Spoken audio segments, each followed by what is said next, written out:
Bruno Donnet, bonjour. Bonjour Philippe. Bruno, tous les jours, vous observez ici les rouages de la mécanique médiatique et hier soir, vous avez été très intéressé par la nature des commentaires qui ont suivi la publication d'un sondage qui donne Valérie Pécresse en hausse absolument vertigineuse. Oui, télescopage ce matin Philippe entre un sondage paru hier et une enquête absolument remarquable que j'ai lue dans les colonnes du Monde il y a déjà quelques semaines et pour laquelle j'attendais une bonne occasion avant de vous en dire un mot. Mais commençons par le sondage. Il a été réalisé par l'Institut ELAB à la demande de l'Express et de BFM TV, qu'il a donc très abondamment commenté hier soir sur son antenne. Vous restez avec nous parce qu'on a un sondage ELAB BFM TV ce soir qui va faire beaucoup de bruit et qu'on va vous révéler en exclusivité avec Bernard Sananès. Voilà, à grand coup d'exclusivité et de beaucoup de bruit, la chaîne Info était à fond car devinez quoi ? C'est la première fois depuis l'élection de Emmanuel Macron qu'il y a un sondage avec une configuration où il n'est pas réélu. Dans ce sondage, Valérie Pécresse est mesurée à 52%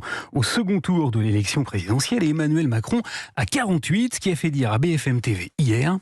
Si ce second tour avait lieu dimanche prochain, c'est Valérie Pécresse qui gagnerait et qui serait donc la prochaine présidente de la République. Allez hop, des tambours, des trompettes, peu de précautions sémantiques et l'analyse indispensable de celui qui a réussi ce scoop, Bernard Sananès, le président de l'Institut ELAB, tout heureux de nous expliquer les raisons pour lesquelles Valérie Pécresse est passée, d'après son sondage, tenez-vous bien Philippe, de 9% d'intention de vote au premier tour à 20%, soit plus du double en l'espace d'une semaine.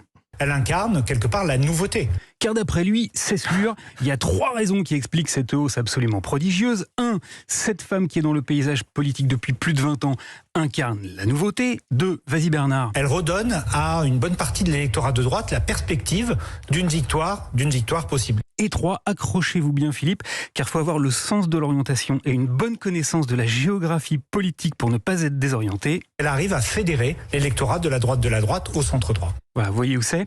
Alors maintenant, vous avez entendu ces chiffres et ces propos péremptoires et définitifs. Laissez-moi vous parler de l'enquête absolument remarquable que j'ai lue dans Le Monde il y a peu. Luc Bronner est allé fouiller dans les coulisses de ce qu'il appelle l'opaque fabrique des sondages. Et ce qu'il a révélé est totalement édifiant. Car figurez-vous que pour réaliser leurs sondages, les instituts utilisent désormais des panels exclusivement constitués de gens qui s'inscrivent d'eux-mêmes via Internet. Il n'y a plus d'enquête réalisée par téléphone. 1, parce que ça coûte trop cher. Et 2, parce que les téléphones portables ont rendu la pratique extrêmement compliqué. Et si les gens s'inscrivent, eh bien c'est parce que le fait de répondre à ces sondages leur permet de gagner des points qu'ils transforment à la fin du mois en bons d'achat sur des sites commerciaux.